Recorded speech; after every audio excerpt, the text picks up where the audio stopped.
Hello there, it's day 51 of 365 days towards racial change. I am Tom Lynn's Nyback. Let's get right to it. We're informed by a man named Dr. Claude Anderson. He's written three incredible works that we're informed of. Our subject or topic here is Black life in America versus white entitlement, white power, white privilege, all those things, all the above, and how we interact with one another. Underlying foundation of our argument here is economics, money, the color green that's very universal to all issues. So getting right to it, stick around. Welcome to any new subscribers. Thank you for checking in and following along. We are, like I mentioned, Dr. Claude Anderson at the top of the program. I've read three of his works. First one was a Black History Reader, 101 Questions You Never Thought to Ask. Very important book. Great place to start, although I think it was the last one he wrote, if I know his history properly. Black Labor, White Wealth, Search for Power and Economic Justice. Another very important work that we reference. We'll actually be referencing this book today. I want you all to get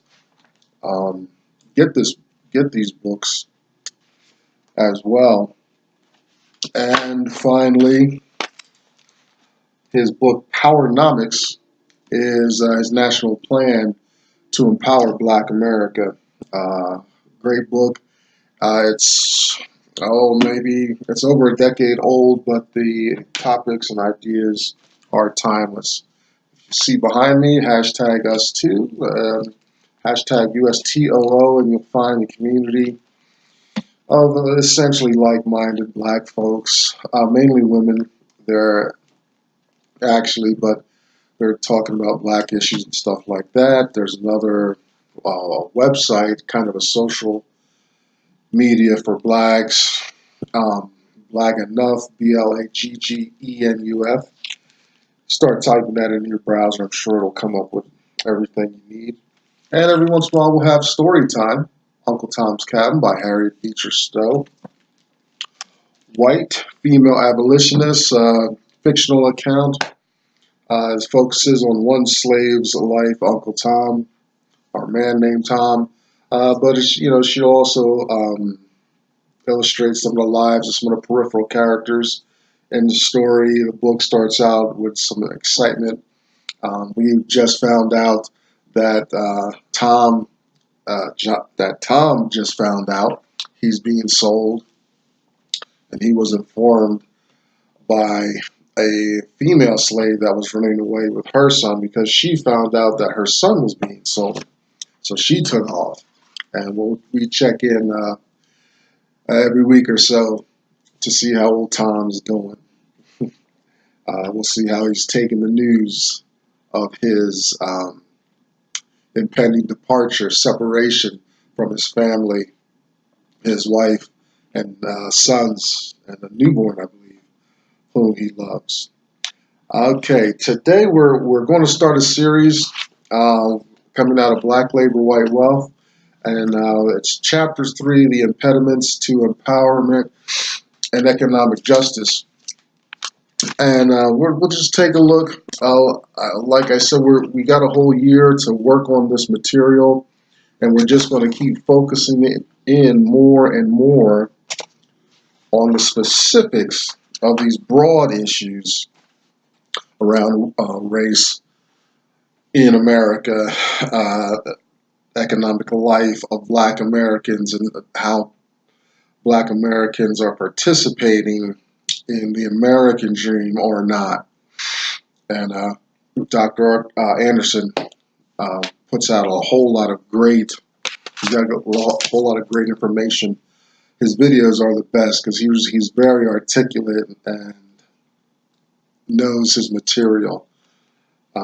And his resume, I did his resume. I'll do that maybe periodically just to give us a reminder that this isn't some guy that got his doctorate out of a crackerjack box. He's legitimate. he's helped presidents and governors get into office. So he's been around the world. He knows what he's talking about. So impediments to power and economic justice.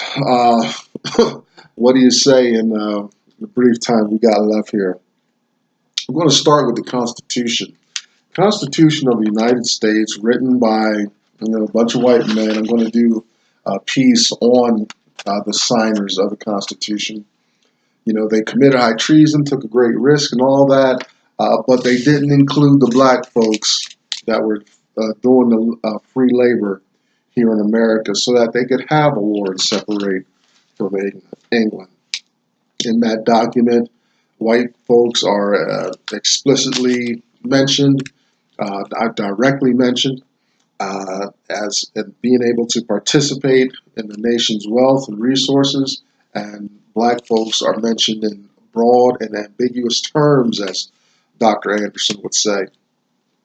And you find through history, time and again, white folks will either get the hopes of black people up and turn out to be lying to them and using them, or you would find laws specifically stated on who participates in the wealth and resources of this nation. Case in point is the first naturalization law that declared America to be a white nation. You got all these black people running around doing hard work, labor, working to death, being raped, separated from families, sold up and down the river, tortured, beaten, castrated, forced in and out of relationships,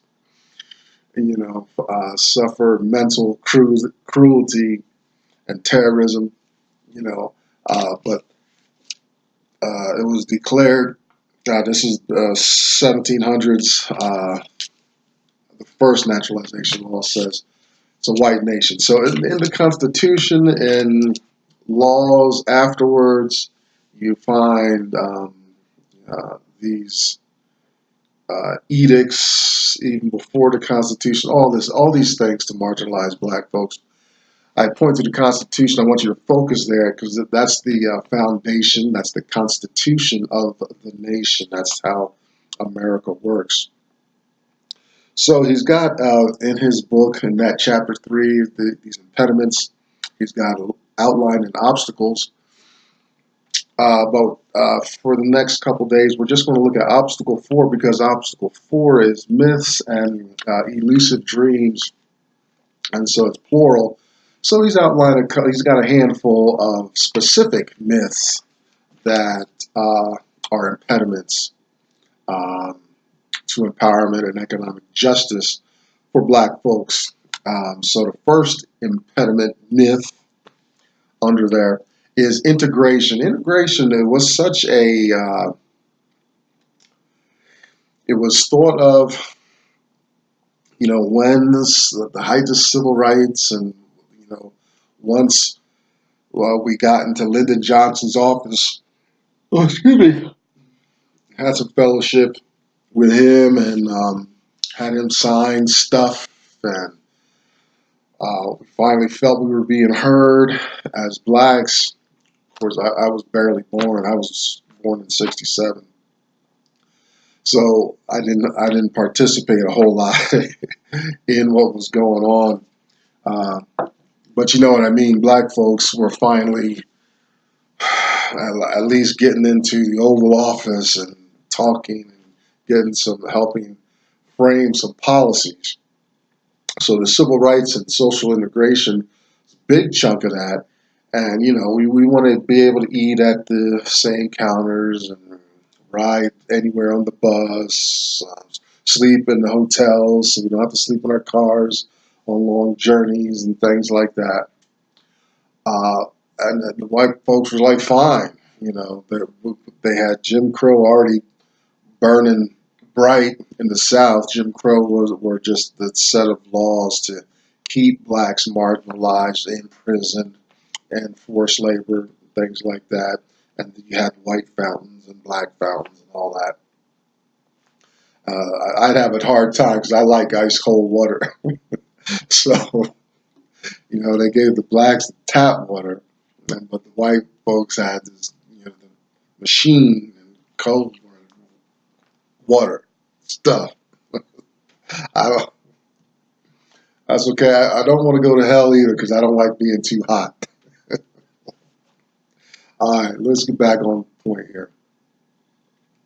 So we wanted social integration to make, give us access. But what we did, we diluted our potency. We were already guests, treated as unwelcome guests in the nation. Now we're asking the whites to make us super guests. And you don't want guests in your house all that long. Not even the best guests. They're either family, and you get sick of family too now. But you're forced into that situation. Hopefully you've got that a family feel that you're gonna, hang in there. But a guest, nah. 2-3 days max. You want your guest out of there. We've been out here struggling 300-400 years. So, we definitely ain't want it in the house, so to speak. So that was the big problem. And what happened is, what happens with integration is you think about integrating anything. What's being integrated is lesser, has less potency, less power than what it integrates into. So I like coffee, and I integrate it with milk, but the milk doesn't overcome the coffee. Right? I've still got a good bold taste of coffee. I just have cream to mellow it out a little bit. Right? But the cream is not more powerful than the coffee.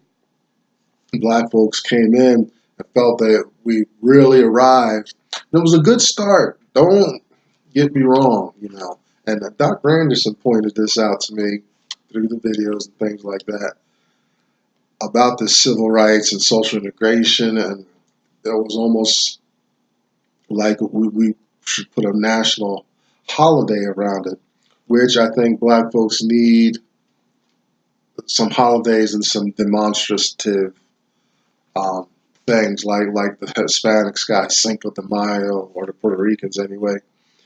I hope I got that right.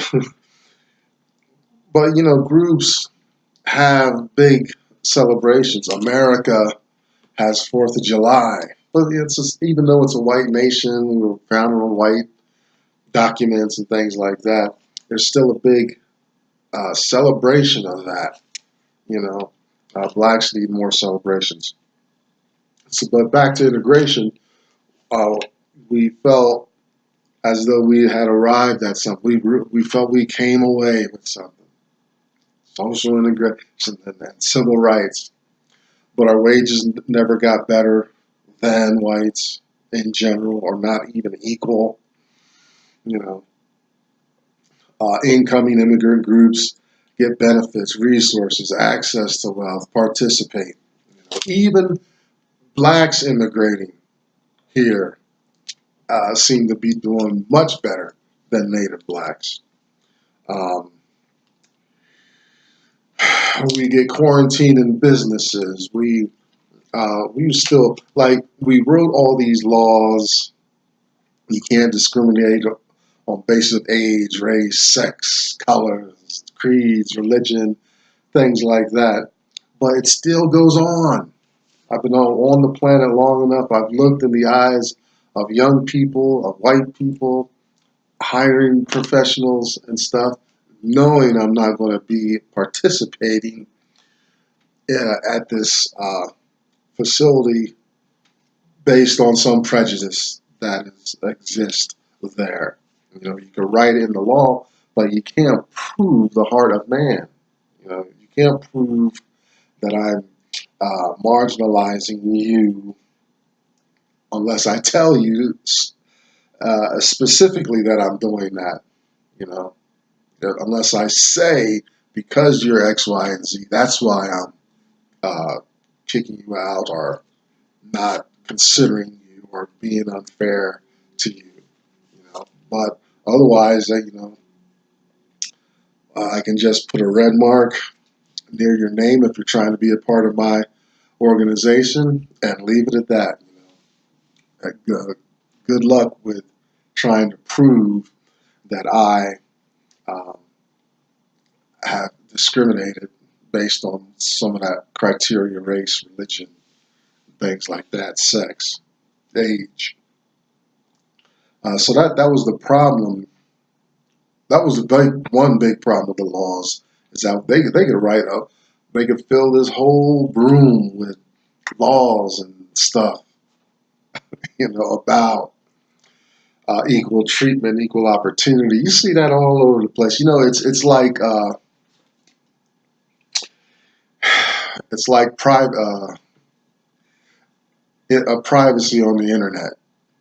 They say they're not going to share your information, but as soon as I go to a website for cleaning supplies, leave my email, and they have a big bold disclaimer about privacy and all that, I'm getting emails from 15 different countries. I mean, organizations and, well, countries too. Um, Organizations, countries, businesses trying to sell me cleaning products because I didn't put my email on Tide's detergent or something, but it's privacy, you know. So, it's just more junk, more junk. I don't, a little side note, don't change your address with the postal office.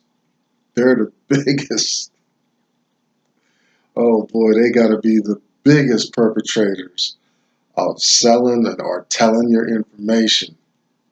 You know, once I learned, I'd move and I'd be like, there's some pieces of mail I don't want to see anymore. It's filling up stuff. I can't do anything about it. I'm broke. But I fill out my little change address, send it off to the post office. Suddenly everybody knows where I'm at. I'm under the impression they just reroute mail if it comes that way. They don't be not that change of address is not to tell the world stuff. It's just to reroute incoming mail. But suddenly people got my mail. So this idea of integration of laws and stuff, just it fell short on that end about being written. But then it also fell short because, in all practicality and living integrated, civil righted in America, it was just a symbol, you know.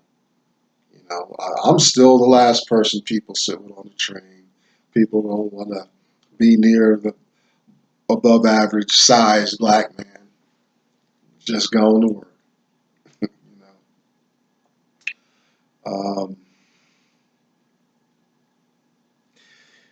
you know. In this whole debate that will never end because of the heart of man, blacks have some responsibility to bear as well.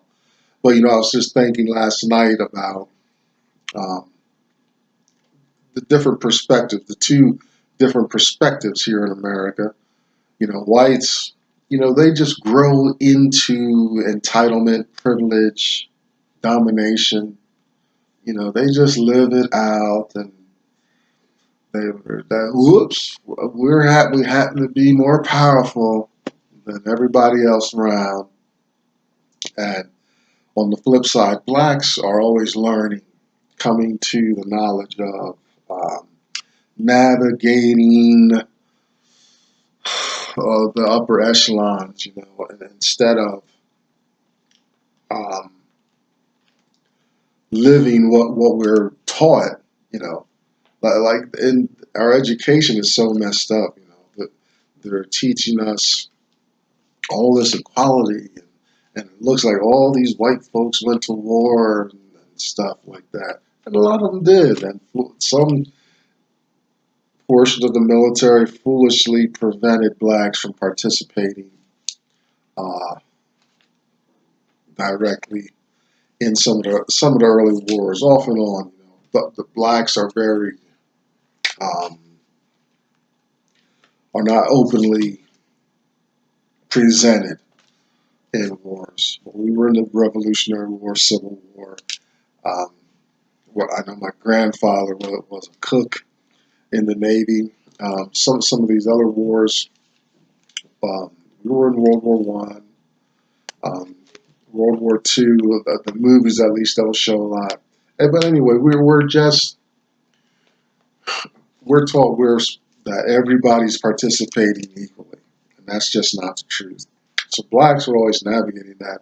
Whites hears that, you know, they already have heard that blacks were slaves, and all that. So they they hear it, but it's not anything they have to navigate or any kind of overcome any shame or guilt about their ancestors being slaves and things like that in America. You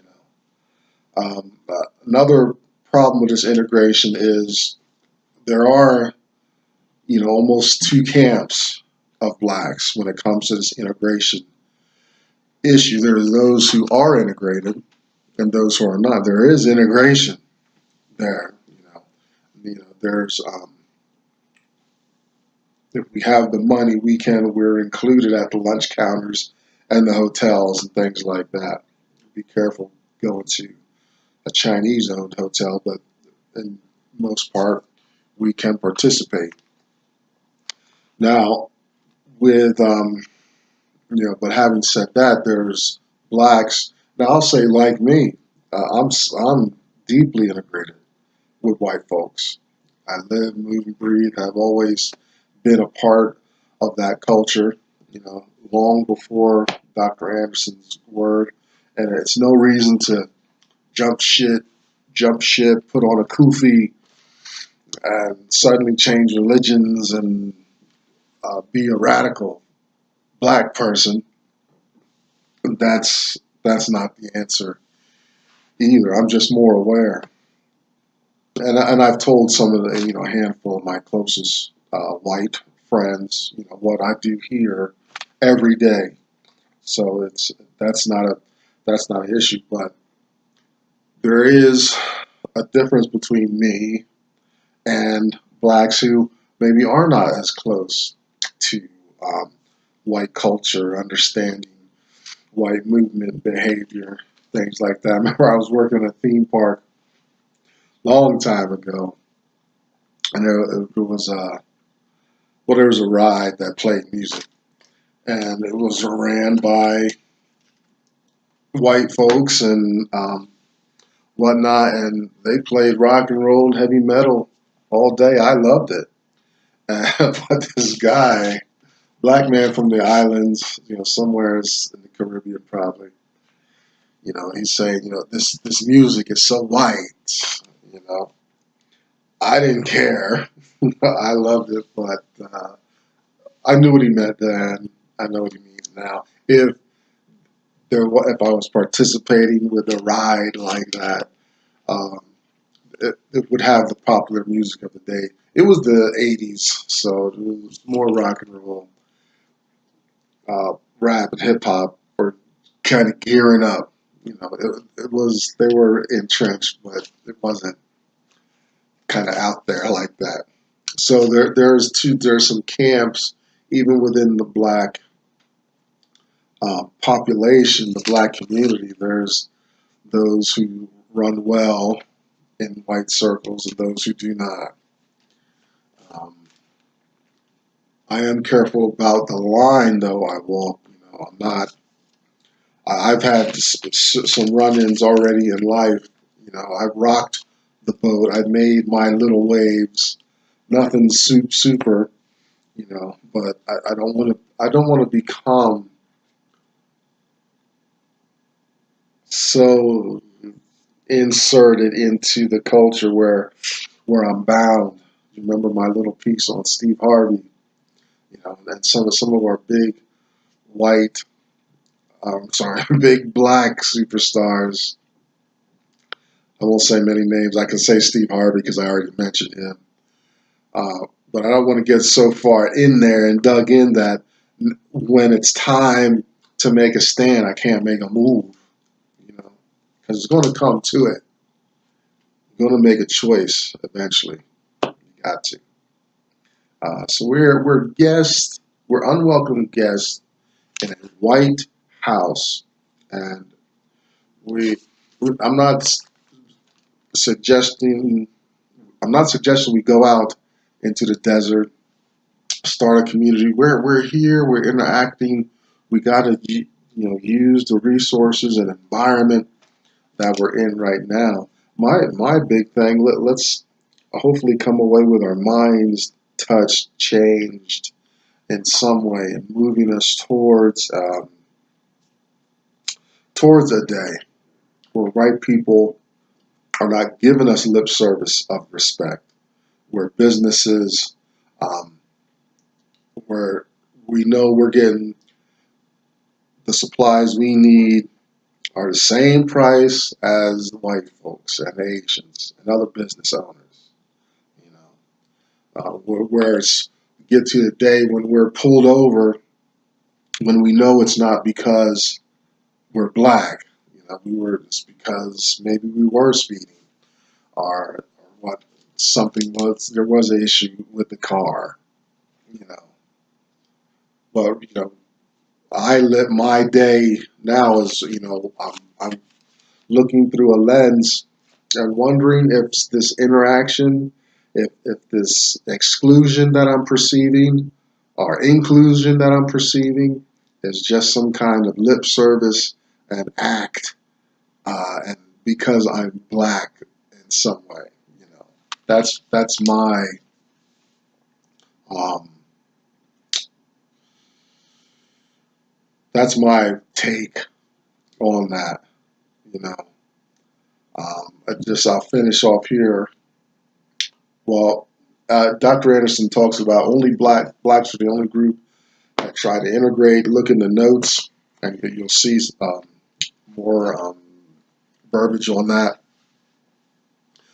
But at work, I'll finish with this. I'm just doing my job. It's a little piece of part-time job. It's funding some education, and it's giving me some freedom to make videos and stuff like that. And I'm taking this time out in my life. It's an opportunity. But when I see the camaraderie of the white managers, they're all white, and there's another, a co-worker where we're on the same level at work. He's been there a little longer. Actually, he left and came back, but he has the privileges, and came back. He knows the codes and stuff. And even last night, it's very cold here. It's still winter, and some little piece on the truck is froze up or jammed up. Fortunately, we had two trucks because we need these vehicles to do the business. But anyway, I switched trucks and all that, and I did the best I could.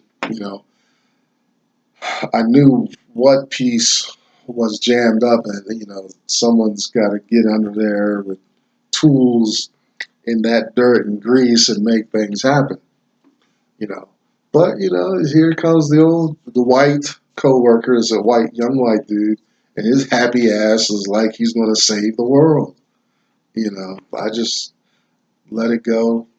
It wasn't that moment to dive in to inquiring if he's making a racial move towards me, but I've gotten that sensitive, you know, um, because Dr. Anderson has affirmed it in my life. This is going on. Yes, James, what you're feeling, seeing, perceiving, what's going on in your gut, your hurt feelings, the depression, when you're out in public, just going to get a cup of coffee is real.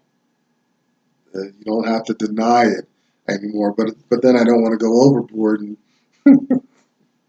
feel like everybody's got a cross ready in their back pocket, ready to burn against me. So I'm working on that. I understand. You know, if you've been along this journey for any amount of time with me, I appreciate it. But got to use some wisdom in how we're living, moving, and breathing in here. Just don't let the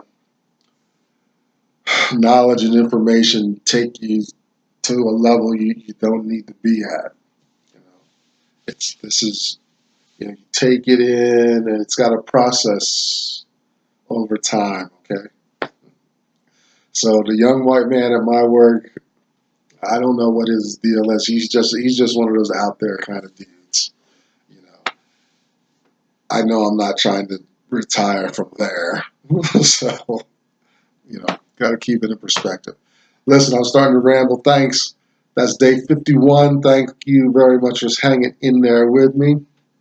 I got to figure out how to get buttons and likes and stuff on there. But hang out, and we're going to keep just moving through this material for the next 300 plus days. You have a good day, evening. That's 365 days towards racial change. I'm Tomlin Nyback. I will see you tomorrow.